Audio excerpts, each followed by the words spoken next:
Hello, welcome to the podcast, Human Rights in America, a Revolutionary Mindset. I am your host, Sue Young. Welcome to Human Rights in America, a Revolutionary Mindset. What follows is my interview with Karen, a friend of mine, about responsibility. I will apologize for the audio on my part, my speaking voice. Karen comes through clearly, but something blurred my audio. But here's the recording on responsibility that we had last week. Today, I'm interviewing my friend Karen Fleming from Illinois. Hi, Karen. You can say, Hey, Sue. hi. I think, Karen, are you expert in responsibility? Do you have any certificates in responsibility? No certificate, nothing like that. I am the oldest of five, so that's where I learned responsibility. This thought of responsibility is so different than what you do in your day-to-day life, right? But it's similar. Some just might. Yes.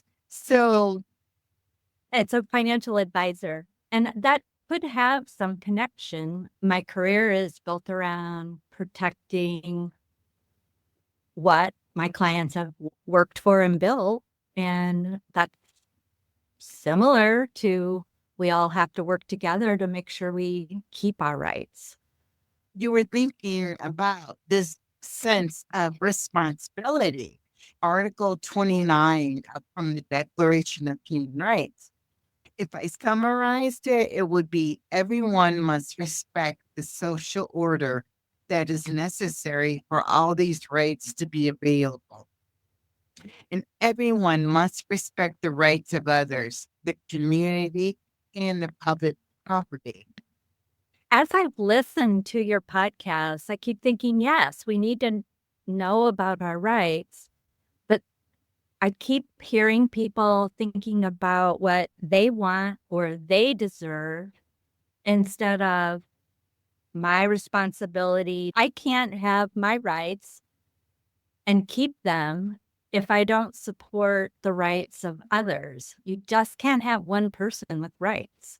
So we all have to be in this together. And that idea of responsibility started percolating up to the top, and I thought I wanted to talk to you about. You're absolutely right. Article 29 from the original declaration, it says in summary, in the exercise of his rights and freedoms, everyone shall be subject only to such limitations as are determined by law, solely for the purpose of securing due recognition and respect for the rights and freedoms of others, and of meeting the just requirements of morality, public order, and the general welfare in a democratic society. So that speaks to everyone. In order for any of these rights to exist, we have to be mindful that we aren't living independently. We live in a community. So I want to go back to how we met. I want to talk about our volunteer project. We met in a volunteer group called Soroptimist. You want to talk a minute about Soroptimist and maybe how the mind influenced this topic? I have been a member of Soroptimist for over 30 years, and it's a service club whose mission is to benefit women and girls through education and career opportunities. And I meet amazing women, some that we help through programs, some that are members. And from the beginning, I felt like we were all in this together. It isn't just that we help others, we help each other also. And this idea of win-win as opposed to I win if you lose, that's been something important to me from as long as I can remember. And isn't it Eleanor Roosevelt's actually a pillar of Soroptimist. She's in It does look like she was a guest speaker at a Washington, D.C. luncheon in 1940. I found not even a great tie-in with human rights, as we know, 10 to 1, she probably addressed the human rights issue at that point. We met in this volunteer group.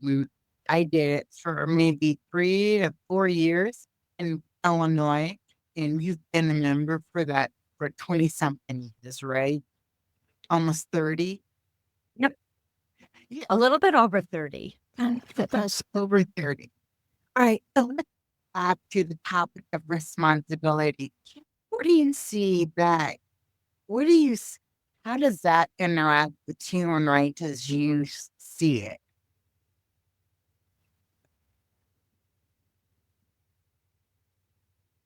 I see it as a combination of all the things we learned growing up, like the golden rule, do unto others as you would have them do unto you. And that idea that when we react, it's not reacting based on how they've treated us, but how they should have treated us. We need to rethink. And I tend to try to think in terms of community, because if I have to save the whole world, that's just too big. But that idea of what do I want my community to look like? And it's going to be a lot more supportive and a lot more resilient through the actions of individuals. So the individual is you. What is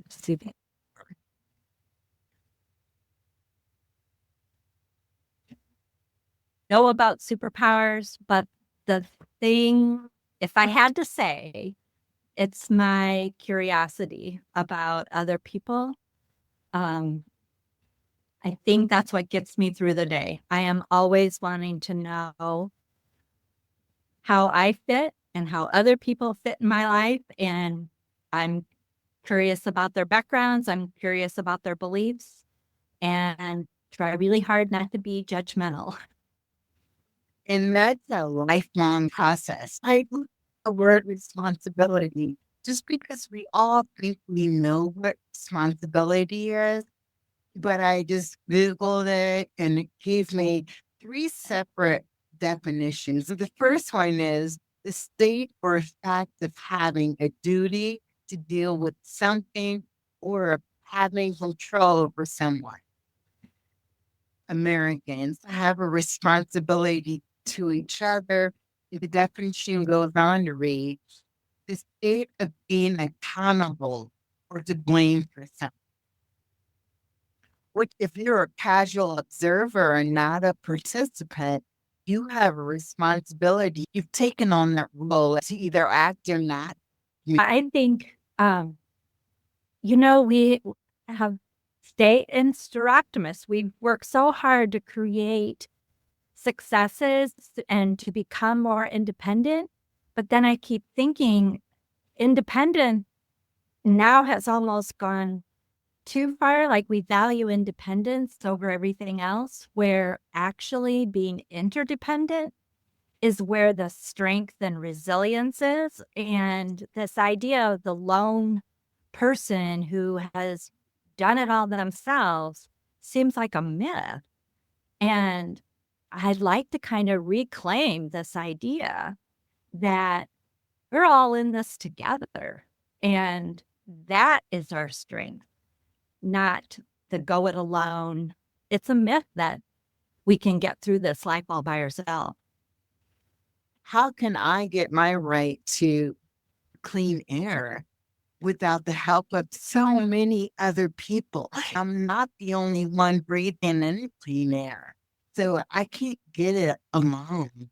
Or if I wanted equal rights for women, I am a, but it doesn't speak for the whole masses of women behind me. The last definition of responsibility is the opportunity or ability to act independently and make decisions without authorization, which is interesting because we don't need permission to think about each other. That's funny. I've never thought about permission, it seems like it should be innate.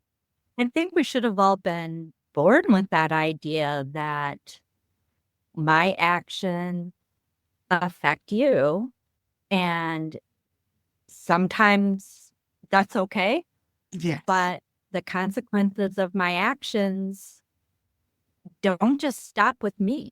So to think about what I'm doing and how that might affect my friends, my family, my neighbors, my community, that's how you become part of something bigger. But I never thought about mission. Uh, You need the authorization. and yes, You actually said it in your opening introduction. You said you're the oldest of five. If you wanted to give or you wanted to help me get dressed, you wouldn't ask for permission to do that. It just is something that's in as the oldest. You don't have to ask permission to be kind. We don't have to ask permission to be considerate. Someone else's rights are being trampled or not even recognized. It's as if, like you said, we should have grown up with this sense of wanting to be responsible not only for ourselves, but for others. Because we're not on this planet by ourselves. right. When you see an injustice or you see a problem that you can help, I just can't imagine not stepping in and at least making an effort. Um, so I think paying attention to the people that you care about and people of community and checking in, making sure everyone's doing okay. You've used that word community a lot. Human rights starts in our community. We have grassroots effort, and there's a reason why I've given that term because they start really close to where you are residing, where you live, where you eat, where you sleep. What kind of responsibility will you take away to help someone else recognize some human rights? That's a hard question. What would you tell me, the audience, sitting in a chair, to do about responsibility? It is a hard answer. And I believe that if I recommit to actively reclaiming our rights and helping others have the same, then maybe my neighbors will too. I can't ask the community to do something that I'm not actively trying to do on a daily basis. Ensure opportunity and fairness every day of my life, knowing that I will fail from time to time, but actively believing that's important and visualizing how that fits in the community, and then hoping that people I interact with will do the same. It, that's really all you can ask for. When you're talking to an audience, something belongs to us all as humans. And we can think globally, locally. I think the first step could be to simply act on what you're thinking about, to have a discussion. Go out and learn something new from someone who doesn't look like you, doesn't speak your language, wasn't raised in the same neighborhood or church that you were. Just to listen to their experience. That's a responsibility to understand your surroundings. That's the first step that you can always do, is to listen. I think maybe back to one of the first things I said, that if we try to act the way we want others to treat us instead of reacting in the way, if they did something that feels wrong or hurtful, sometimes we lash out. But if we could truly be the people who treat others the way we want to be treated, instead of reciprocating with Drama. That's a revolutionary mindset that we don't have to act out feelings every time something happens negatively to us. We have an option to learn from the experience and just simply move on. The circumstances don't dictate who you are and be overcome, and we can help you overcome this. Part of living in a community or even on this earth, we have to share ideas and resources or we're not going to make it. I agree with you. When we talk about resources that we rely on each. Right.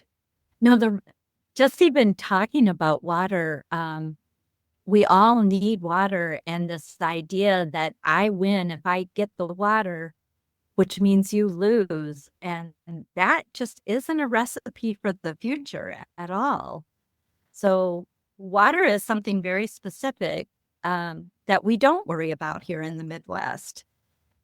But I do think about it every time I turn on the tap. How would it be if I had to carry that water from a block away? Or that's something, it will not help the world if groups have the water and other groups don't have any. It's just not going to work. And that could be said for a lot of things. So Exactly. It's yeah. all the right. There is something, there's a thread that goes through that. And it's interesting. We'll talk about more about this later about the unenumerated rights in the Constitution, or right to clean water isn't in the Constitution, but that's under the Ninth Amendment. One of the rights that are left to the people and not the government. But that's a different topic for a different time.